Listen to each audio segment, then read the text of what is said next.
aqui sem encostar em tinta, não sei como eu consegui essa proeza. Me prenderam ali, fizeram um vídeo comigo, vocês vão ver nas redes sociais aí, viu? Deu bom. Bom ter você aqui, quero te dar boas-vindas. Você está aqui todo domingo, é muito bem-vindo, mas eu quero dar uma boa-vinda especial aos nossos visitantes. Tem alguém que nos visita hoje, privilégio receber você aqui. Seja bem-vindo, alegria nossa receber vocês, nossa igreja se alegra em te receber. E se você puder nos dar o privilégio de conhecer um pouquinho, preencha esse cartão lá fora, entrega no balcão. Queremos também te dar uma singela lembrança da nossa comunidade para demonstrar o quanto valorizamos aqui a sua presença. Eu quero reforçar alguns avisos, e são avisos que já passaram aqui, mas isso é necessário. Primeiro eu quero falar sobre esse QR Code, já sei, vou tirar aqui, né? Porque vocês ficam, tira a garrafa, tira a garrafa. Esse QR Code é sobre, para você, a mesa também. Nós vamos ter que rever isso aí. Ninguém está apontando o celular, vocês estão pedindo para tirar por quê? Aí, Cleonice, vocês estão me fazendo arte aqui comigo. Esse QR Code é para você que quer servir na nossa comunidade. É muito importante que você se engaje no serviço ministerial. Hoje, quem não veio pela manhã, as crianças estavam servindo também. Então, nós tínhamos aqui 4 crianças de backing no louvor, nós tínhamos 2 ou 3 crianças no Conexão, vestido de laranja, estava um vestidão mesmo, né?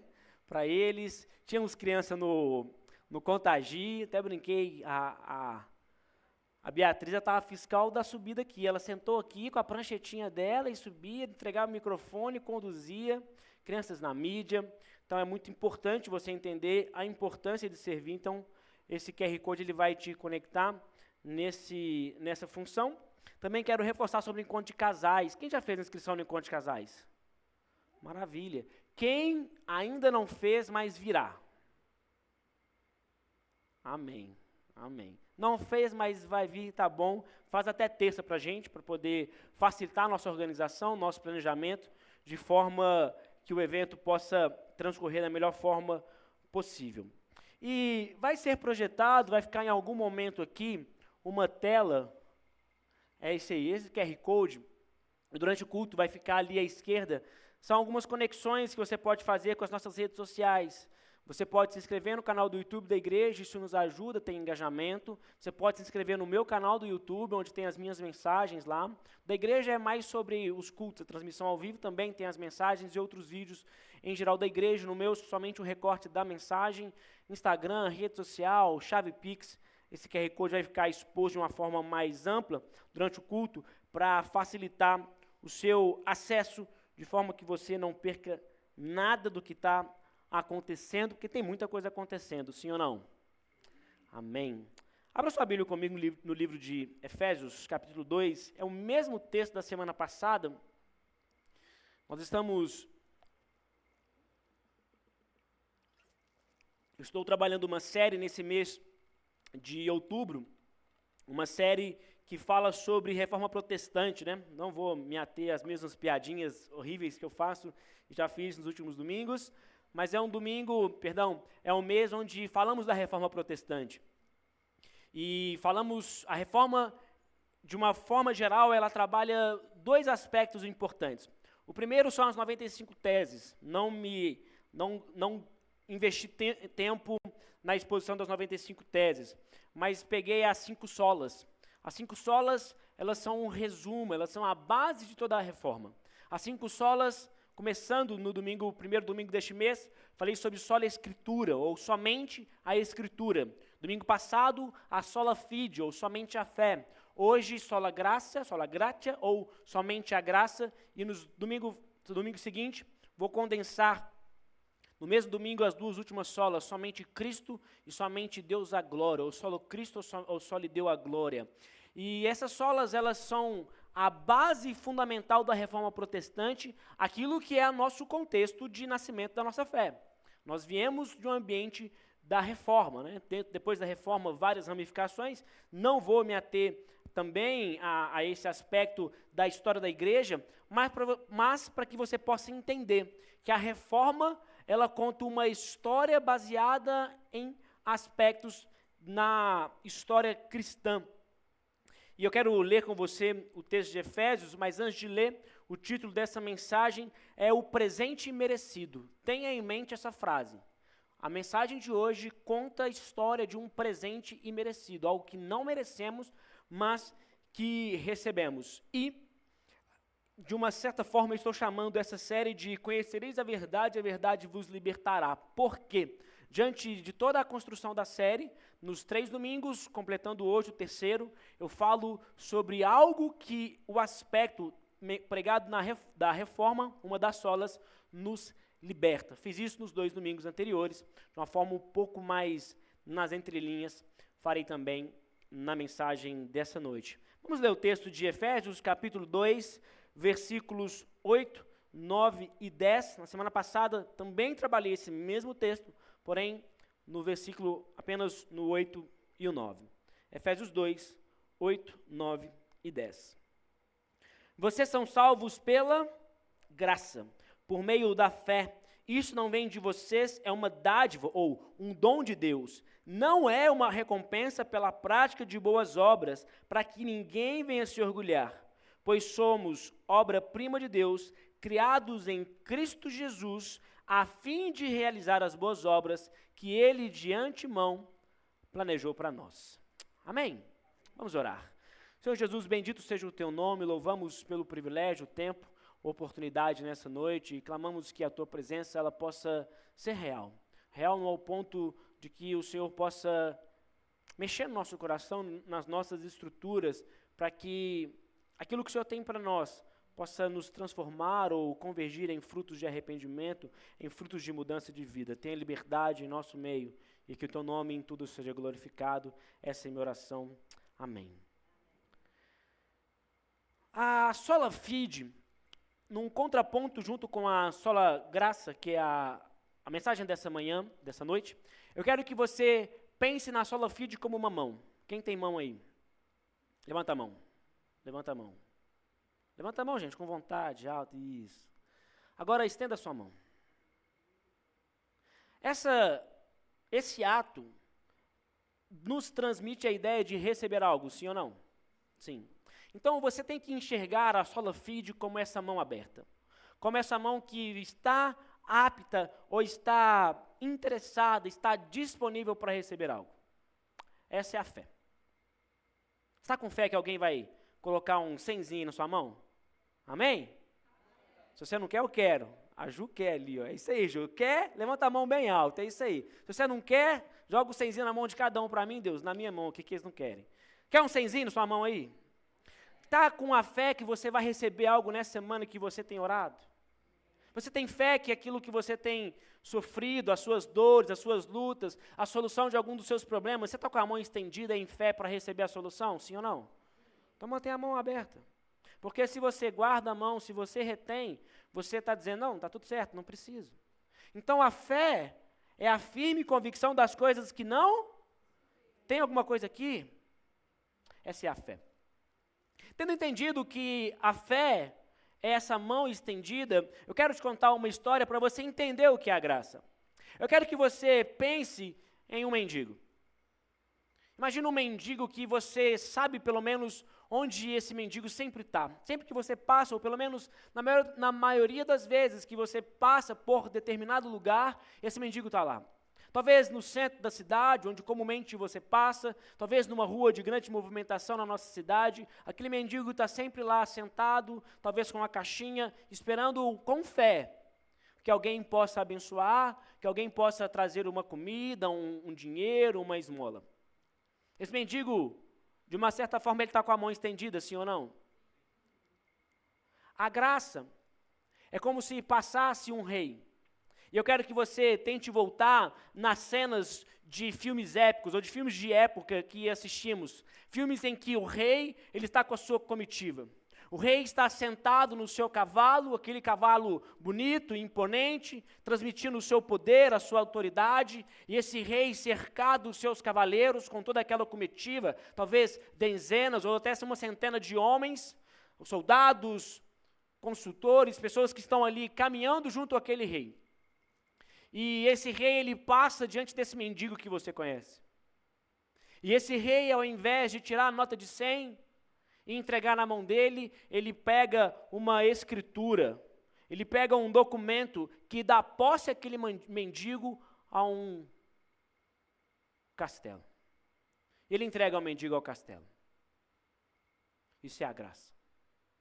Mas a graça somente está apta para aqueles que permanecem com as mãos estendidas em fé para receber. A reforma protestante, ela explodiu no cenário mundial porque na reforma, a partir dos estudos de Martinho Lutero, ele redescobriu que a salvação é exatamente assim. É um mendigo que nada merece, que nada pode fazer por merecer, mas que com as mãos estendidas em fé poderia receber a salvação.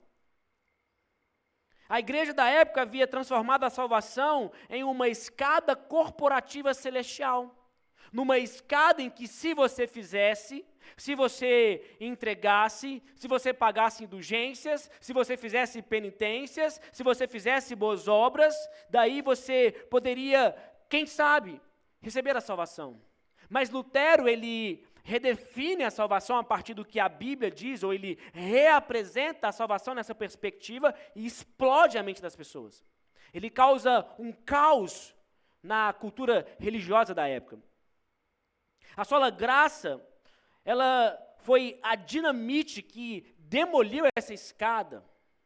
E no lugar dessa escada foi construído um outro objeto, a cruz de Cristo. Ele declarou, a sola graça declara, não há mais escada. Não há mais uma conduta religiosa que pede que você faça para receber, porque tudo é pela graça. Nós cantamos isso. Pela graça eu salvo sou. A tua graça me libertou. Não sou merecedor. Eu sei que não é mais ou menos assim, mas a ideia da música é essa.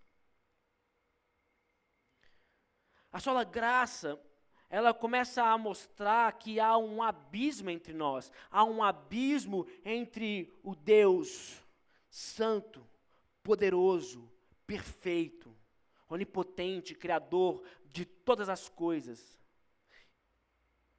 e eu e você.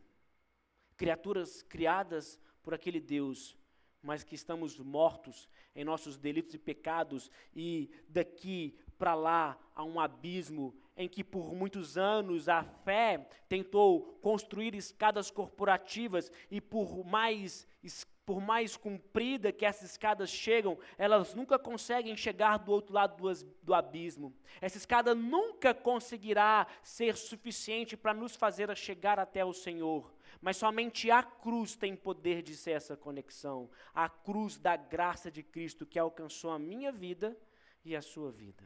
Amém? Então nós vamos explorar como que essa verdade gloriosa não é apenas uma doutrina, não é apenas um sistema operacional de uma vida cristã, mas essa verdade nos aponta para 3 aspectos fundamentais, e o primeiro é como a sola gratia impacta a nossa visão de obras. Porque a Bíblia fala sobre obras, sim ou não? Sim. A Bíblia fala sobre obras. Falei na semana passada que o apóstolo Paulo e Tiago, irmão de Jesus, eles, durante muitos anos da teologia, da discussão teológica, alguns teólogos entendiam que eles estavam em contradição um com o outro. Porque um dizia que fé sem obras é morta. O outro dizia, não, a obras sem fé é morta. E durante alguns anos, parecia que tinha esse contraponto, esse contrassenso, como se um estivesse discordando do outro, mas a verdade é que eles estão, os dois, reposicionando as obras. Um diz que não adianta você ter obras se você não tem fé salvífica em Cristo Jesus. O outro diz, não adianta você dizer que tem fé se você não tem obras. Nenhum deles está dizendo que as obras vêm para alcançar salvação. Algum deles disse isso? Não. O que ambos estão dizendo é que as obras, elas precisam caminhar em resposta àqueles que têm fé.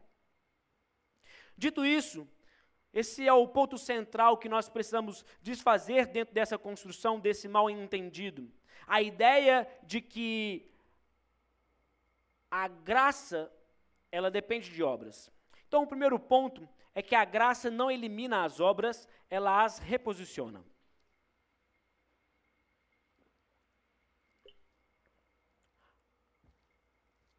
A graça que nos foi entregue, ela não elimina as boas obras, mas ela reposiciona as obras, e eu vou explicar. O sistema das obras diz: eu faço para que Deus me ame. Talvez, se eu fizer devocional todos os dias, se eu frequentar os cultos semanais, participar de um GR, servir no ministério, Deus me ame. Já pensou assim? Levanta a mão para mim. Já pensou? Deus não me ama tanto porque eu não estou conseguindo frequentar a igreja.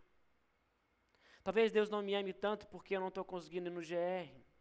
Eu não consigo fazer devocional, não tenho consistência nas minhas disciplinas espirituais, eu não jejuo, eu não oro. Já pensou assim? Esse é o sistema religioso. A graça diz: porque Deus me ama, eu faço. Porque Deus me ama, eu frequento a igreja. Eu convivo com os meus irmãos. Eu sirvo em comunidade. Eu faço boas obras. Não faço para receber. Eu faço porque já me foi dado. As obras deixam de ser causa da nossa salvação e se tornam a consequência dela. Ou seja, eu não faço obras para ser salvo. Eu faço obras porque eu já fui salvo. Eu sirvo a Deus. Eu amo as pessoas. Eu cuido, qualquer coisa que você faz, você não faz mais para receber, você faz porque você já recebeu. Eu não sei se você entende isso, mas isso para mim é um alívio. É um peso das costas que se tira, porque não existe nada que você e eu possamos fazer para merecer. Nada do que você faça, nada do que você construa nessa escada corporativa religiosa, não importa quanto degrau, quanto mais passo e mais espaço você coloque, nunca será o suficiente para alcançar a Deus. Nunca será. Efésios 2:10, 10 é o versículo que eu não falei na semana passada. Ele diz que somos feitura sua, criados em Cristo Jesus para as boas obras. Só que até na construção cronológica do texto, as boas obras, elas sucedem ao versículo 8 e 9, que falam antes de fé, falam antes de graça, falam antes de dom e de favor imerecido. Por isso, o segundo ponto que eu quero trazer para o seu coração é o quanto que a graça nos liberta da ansiedade do desempenho. Quem é que é ansioso? Meu Senhor Jesus. Ansiedade é excesso de futuro, sim ou não? Depressão é excesso de passado. A ansiedade, e aí óbvio que eu estou tentando fazer um recorte dentro de um funil espiritual, a ansiedade, ela está na tentativa de controlar coisas.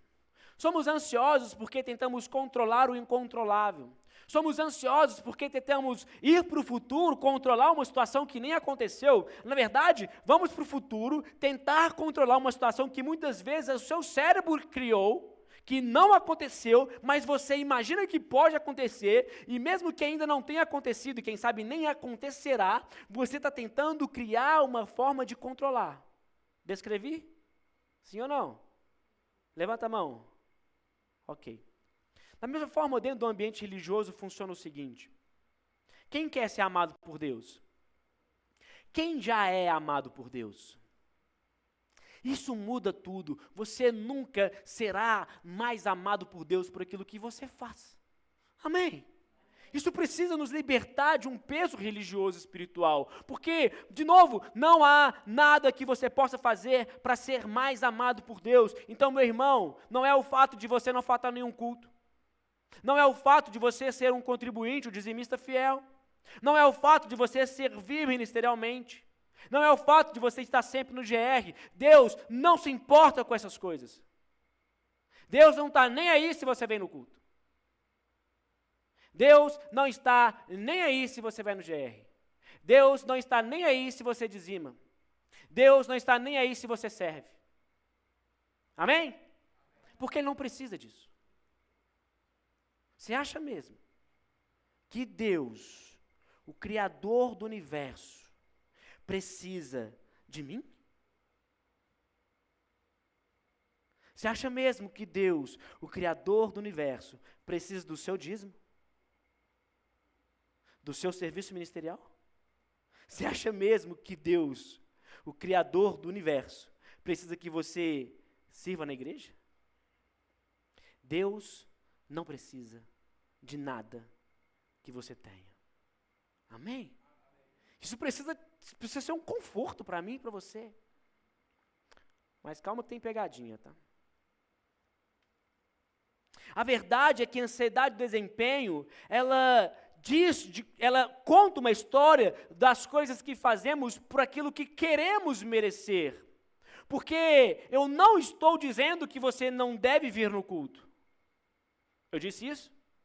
Eu não estou dizendo que você não tenha que ser fiel nos seus dízimos e suas ofertas. Eu não estou dizendo que você não deva servir ministerialmente. Acabei de dar um aviso sobre serviço. O que eu estou querendo dizer é que você precisa entender, não é sobre o que você faz, é sobre como você faz aquilo que faz. Não é se você serve no louvor, se você serve pregando, se você está de colete laranja servindo no Conexão, de colete azul servindo no Kids, se você está na cantina, se você está na mídia, se você está nas esquinas, servindo e guardando, protegendo a comunidade. Não é o que você faz, é sobre como você faz. É sobre como o seu coração está diante daquilo que você faz. Porque a graça que te alcançou, ela deve te impulsionar para fazer aquilo que Deus espera que você faça. Não porque Ele precisa, mas porque você precisa servir ao Senhor. Amém? Quando vivemos para merecer, estamos sempre ansiosos. Será que eu fiz o suficiente? Será que eu toquei bateria de forma adequada? Será que eu ministrei o louvor com o máximo de unção que eu poderia fazer? Será que eu estou pregando a melhor mensagem que eu poderia pregar? Será que estou servindo com convicção das melhores formas? Deus está satisfeito comigo hoje? Vivemos numa esteira espiritual, achando que é apenas entrar nessa esteira e andar por ela, fazendo coisas de forma automática. Não é sobre fazer coisas com Deus. Perdão, não é sobre fazer coisas para Deus. É sobre fazer coisas com Deus. Entende isso? Não é fazer coisas para agradar a Deus. É fazer coisas porque eu já vivo uma relação com esse Deus. A graça, ela nos tira dessa esteira e nos coloca em um caminho. Agora caminhamos com Deus, não mais para Ele. No serviço na igreja, na nossa generosidade, na nossa busca por santidade, não são para pagar uma dívida, mas uma resposta de amor a quem já pagou tudo. Aquilo que você faz precisa ser uma resposta a quem já fez tudo. Eu estou segurando a frase, viu, pastor Márcio? Estou segurando a frase, mas acho que eu não vou aguentar. Quem lembra da mensagem Amor Transformador, 7 Valores, analogia do espelho? Quem lembra? Analogia do espelho. Analogia do espelho, eu disse o seguinte, imagina que esse telão é um espelho, tá bom? Ele é um espelho, e esse espelho está exposto ao sol. O sol bate diretamente nele. O que vai acontecer com o espelho? Ele vai refletir luz. E ele também, se você chegar perto nele, ele vai estar o quê? Quente. A analogia do espelho, nós somos o espelho. Nós somos aqueles que precisamos estar em contato com o sol. O sol é Cristo, nós o espelho. Ao recebermos a graça, ao recebermos o amor, ao recebermos tudo aquilo que Ele tem nos dado como espelho, nós apenas refletimos aquilo que Ele nos dá. Se nós entendermos isso, nós vamos entender o quão fácil é demonstrar às pessoas o amor, porque não é o amor que tem dentro de você, é o amor que você recebeu de Cristo. Não é o perdão que você quer entregar, é o perdão no nível que você já recebeu de Cristo. Não é a paciência que o outro mereça, é a paciência que Cristo tem com você, é aquela que você entrega ao outro. Ou seja, não fazemos algo porque nós temos isso em nós, fazemos porque por nós já nos foi feito. Segundo ponto, como a sola gratia se relaciona com as outras solas? A sola gratia, ela é a terceira, ela está posicionada, ela é o elo que unifica a sola escritura, a sola fé, com Jesus e a Deus, a glória somente a Deus. Em outro aspecto que eu quero dizer para você é o seguinte: a sola gratia, ela é o coração pulsante que bombeia a vida. Elas não existem de forma isolada, pensa numa corrente. Ela é esse elo do meio que conecta umas coisas às outras. Como que elas se relacionam? Com a sola escritura. Sabemos que a graça é imerecida, sim ou não? Sabemos como isso? Através da Escritura. Sabemos que a graça é merecida porque a palavra nos revela. Se dependêssemos da tradição humana, ainda estaríamos tentando subir essa escada. A Escritura é a carta do rei nos informando sobre um presente que ele nos deu. Amém? A Escritura, a Bíblia, a Palavra de Deus, é a carta que o Rei nos deu, nos informando dos vastos presentes, das várias bênçãos que Ele tem para nos dar. Amém? Só por isso é a manifestação da graça de Deus. Com a sola fé, com a sola fé, se a graça é o presente da salvação, a fé é a mão vazia que o recebe. Lembra da mão vazia? Essa é a fé, essa é a mão que está apta a receber o presente merecido. A fé não tem mérito em si mesma, seu único valor está no objeto em que ela confia. A fé é o canal pelo qual a graça flui até nós. O que eu quero dizer com isso? A fé não é um requisito nosso cristão. Qualquer tribo indígena, a gente já ouviu falar muito, né? A dança da chuva, né? Eles estão fazendo uma dança ali, baseado em quê? Na fé. Sim ou não? Quando olhamos para o hinduísmo, e as pessoas elas se banham naquele rio na Índia, esperando uma série de coisas, elas fazem isso baseada na fé. Quando olhamos para o islamismo, e vemos homens que se explodem para receber algo na pós-vida, eles fazem o que fazem baseado na fé. Então a fé não é algo nosso. Mas é necessário entender onde nós estamos depositando a nossa fé. Porque qualquer outro caminho em que você deposita a sua fé é uma fé infundada. A única verdade que nós devemos crer é aquela em que Cristo Jesus diz: eu sou o caminho, a verdade e a vida, e ninguém vem ao Pai a não ser por mim. Essa é a nossa fé. Esse é o ponto onde a nossa fé precisa estar, e aí já se conecta com a próxima sola, que é a sola Christus. De onde vem essa graça? A graça não é uma força cósmica impessoal. Ela tem nome, ela tem sobrenome, ela tem rosto. Chama-se Jesus Cristo. A graça é possível unicamente por causa da vida perfeita, da morte substitutiva, a ressurreição vitoriosa de Jesus Cristo de Nazaré.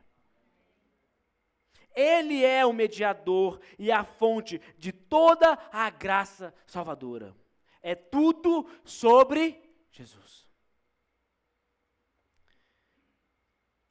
E a consequência das 4 solas anteriores, eu não vou dar spoilers, vai ficar para a semana que vem. A consequência lógica e final diz que se a salvação é 100% pela graça, sim ou não?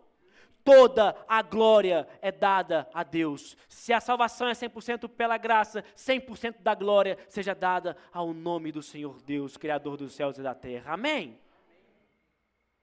Não podemos nos gabar de nada, é aquilo que diz o texto de Efésios. Não por obras, para que ninguém se glorie. Nossa salvação se torna um eterno monumento da eterna bondade e misericórdia de Deus. O nosso único papel foi de sermos o recipiente da necessidade da manifestação dessa graça. Então pense nas 5 solas como essa corrente.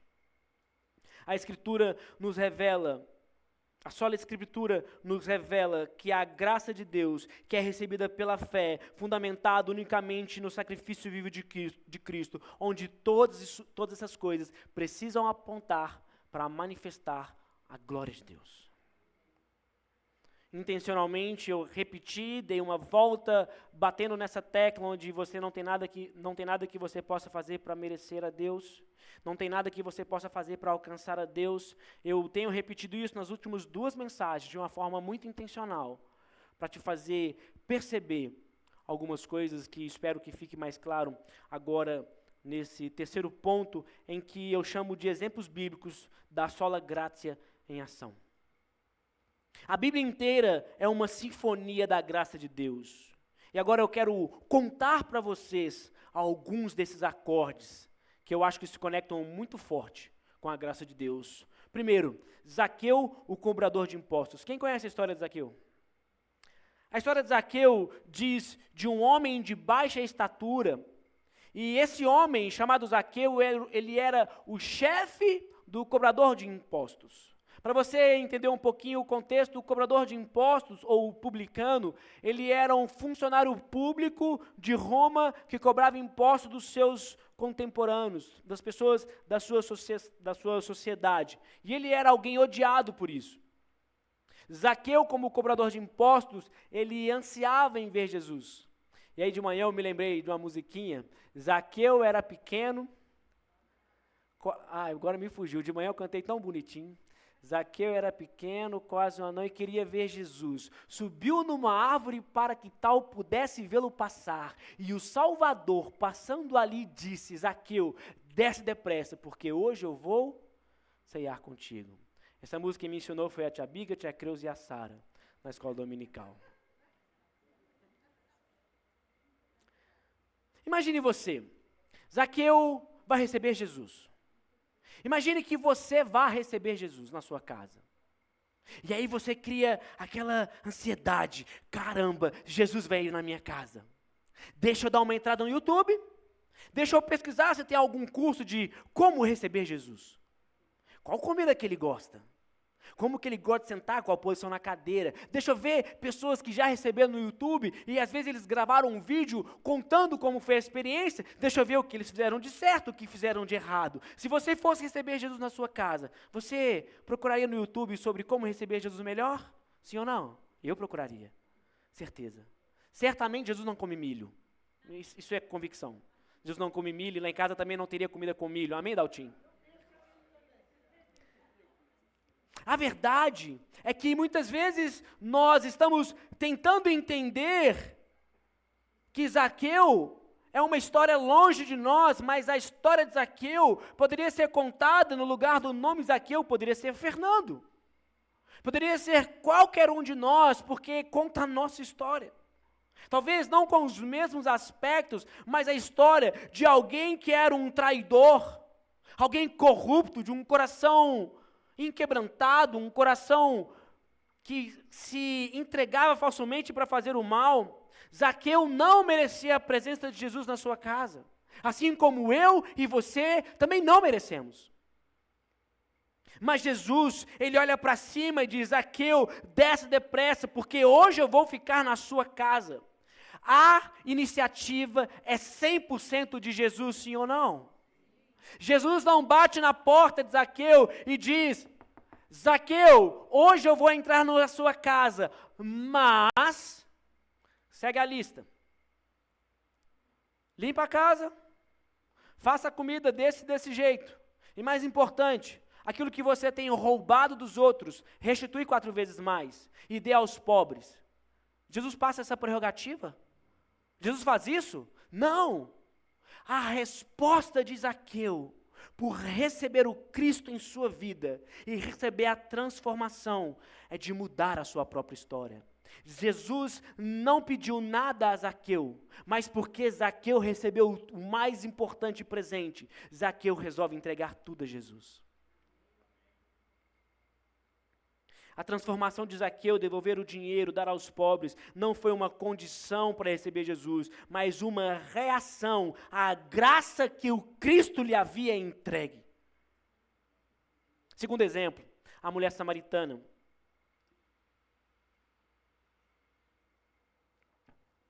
A mulher samaritana conta a história de uma mulher rejeitada pela sua própria sociedade, rejeitada pela vida que ela levava por ter vários maridos ao longo. Ela não era uma mulher bem vista. Os maridos não queriam que as suas esposas andassem com aquela mulher. Era uma mulher samaritana, e não sei se você sabe, um dos motivos pelo qual os judeus não gostam dos samaritanos é porque os samaritanos eram judeus mestiços. Eram judeus que tiveram relações com outros povos, geraram filhos de judeus mestiços, e eles eram segregados da comunidade. Então aquela mulher, ela tinha todas as prerrogativas necessárias dentro do seu contexto para ser rejeitada. Imoralidade, pertencendo a um povo desprezado. Mas Jesus Cristo de Nazaré, aquele que quebra todas as barreiras sociais. Ele não se importava com a história dela, mas ele escolheu se relacionar com alguém que ele podia mudar a própria história. Jesus quebra as barreiras sociais, teológicas e vai até ela. Ele oferece água, uma água viva, a alguém que aos olhos do mundo não merecia nem um copo sujo de água. Esse é o Jesus, aquele que entrega uma graça imerecida. Aquele que nos entrega algo que... A verdade é que Jesus busca exatamente os indignos. E talvez você não se enxergue nesses 2 exemplos, mas eu queria te dizer que sim, esses exemplos contam a nossa história. Talvez você não seja uma mulher ou um homem que tem uma vida como aquela mulher teve, mas você é alguém igualmente não merecedor da graça que já te alcançou. Terceiro exemplo desse bloco é o ladrão na cruz. Sabe, querido, o ladrão na cruz, ele não teve tempo. Ele não teve tempo de fazer o Conecte. Ele não teve tempo de... O Conecte é o nosso curso de membresia. Ele não teve tempo de fazer o Capacites. Ele não teve tempo de fazer uma classe de batismo. Ele não teve tempo de se batizar. Ele não teve tempo de apontar o celular para o QR Code no culto que fala sobre servir na igreja. Ele não teve tempo de vestir um colete laranja e servir na igreja. Ele não teve tempo de se capacitar para servir na mídia, para cantar louvor. Ele não teve tempo de servir em nenhum ministério. O ladrão na cruz não teve tempo de fazer nenhuma boa obra. Ele não teve tempo de dar esmolas. Ele não teve tempo de socorrer as viúvas e os necessitados. Ele não teve tempo de servir no Impacto Beta. Ele não teve tempo de dar dízimo. Ele não teve tempo de fazer devocional. Ele não teve tempo de fazer jejum. Ele não teve tempo de ler a Torá. Ele não teve tempo de orar. Mas ele teve uma única coragem de estender a mão com fé, dizendo: Mestre, lembra-te de mim quando estiveres no paraíso. Qual a boa obra que ele teve? Nenhuma. Mas mesmo assim, ele recebeu a maior graça que o mundo pode entregar, que é a vida em Cristo Jesus. Concluindo a nossa mensagem nessa noite, depois de percorrer um caminho de 3 solas, falar sobre Escritura, falar sobre fé e falar sobre graça, nós precisamos entender que não é sobre o que você faz, é sobre como você faz. Eu bati na tecla no início da mensagem dizendo que Deus não se importa com você vir ao culto. Deus não se importa com o seu dízimo. Deus não está nem aí se você serve na igreja. Porque Deus não precisa de nada disso. Amém? Mas todas essas coisas, quando fazemos, e sim, devemos fazer com o coração certo. Devemos fazer porque já recebemos tudo. Então sim, Deus espera você aqui no culto, no domingo de outubro. Espera você aqui no próximo domingo, e no próximo, e no próximo, e no próximo, até o seu último dia de vida. Deus espera sim que você seja alguém fiel, que contribui financeiramente. Deus espera sim que você vista um colete de servo e sirva a sua igreja. Deus espera sim que você lidere um GR, que você faça parte de um GR, que você conviva em comunidade. Deus espera sim que você entre no seu quarto, feche a sua porta e o busque no seu secreto. Deus espera sim que você leia a sua Bíblia, que você jejue, que você ore. Deus espera sim que você cumpra as disciplinas espirituais, mas não porque você será mais amado, mas porque você já foi 100% amado. Não fazemos para receber, fazemos porque em tudo nós já recebemos. Amém? Essa mensagem precisa ser entendida como um conforto, como aqueles que, diante da história bíblica, dizem: Senhor, vou ser melhor, Senhor, farei algo melhor, não para merecer, mas porque o Senhor já me entregou tudo. Essa é a história da nossa fé. É nisso que cremos, é nisso que precisamos crer. Concluindo, vimos que a graça de Deus, ela redefine as obras. Nos conecta com todas as verdades centrais da nossa fé, que ecoaram por toda a história, mas em nós, ela continuará ecoando até a eternidade. Porque nós não seremos aqueles que retêm.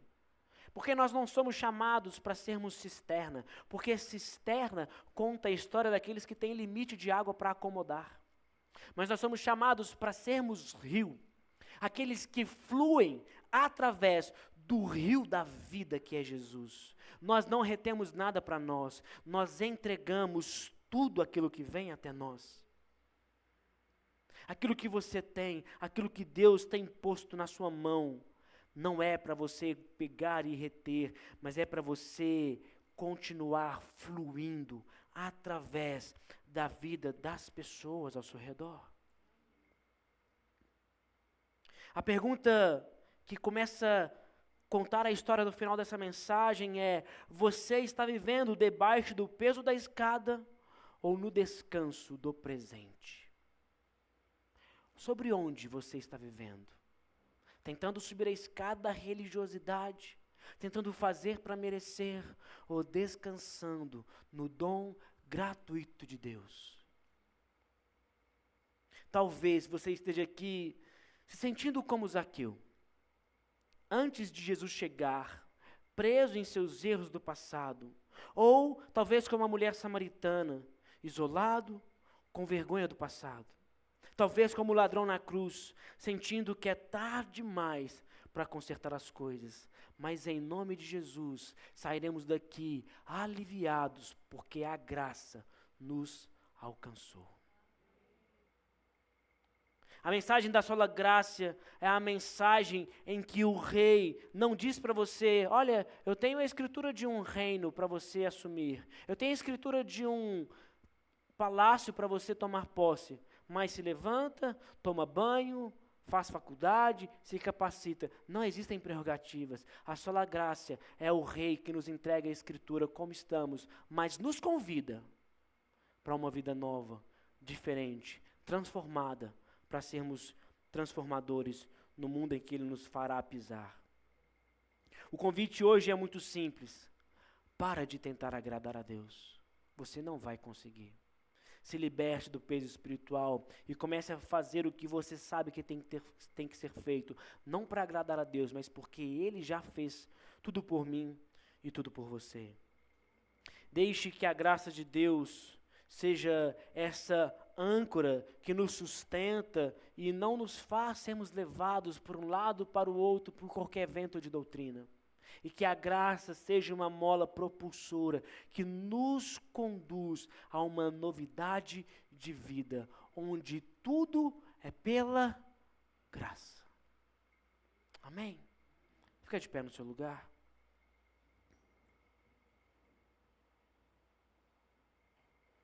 Não há nada mais libertador, não há nada mais transformador do que viver somente pela graça e pela graça.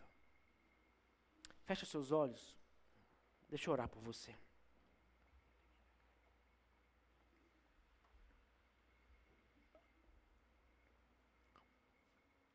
Dando um spoiler para a semana que vem, será um culto em que tudo conta sobre a manifestação daqueles que adoram a Deus, somente Deus a glória.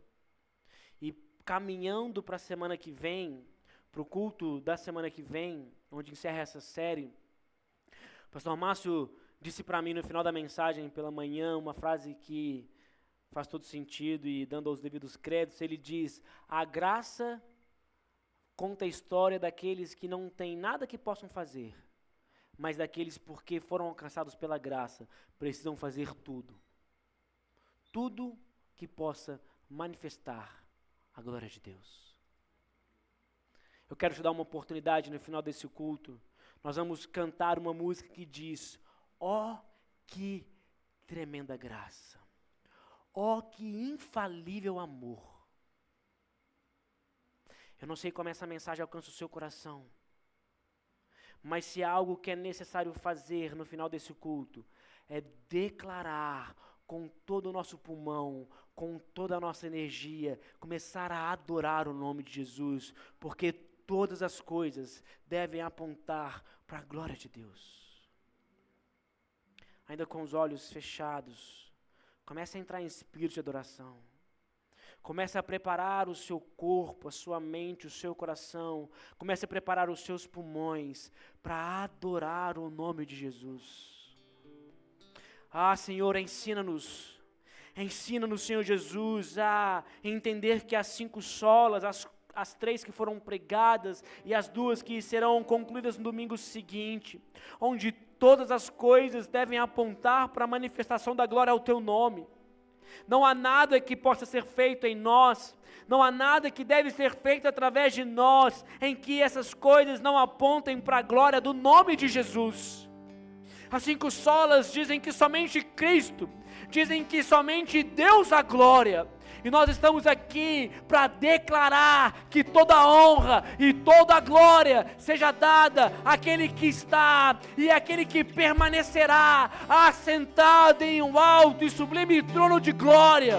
Aquele que é e que será adorado pelos séculos dos séculos. Aquele que os anjos estão ao seu redor declarando: Santo, Santo, Santo é o Senhor Deus, o Rei dos exércitos. Ensina-nos, Senhor, nos prepare e aceita a nossa adoração para declarar: ó, que tremenda graça!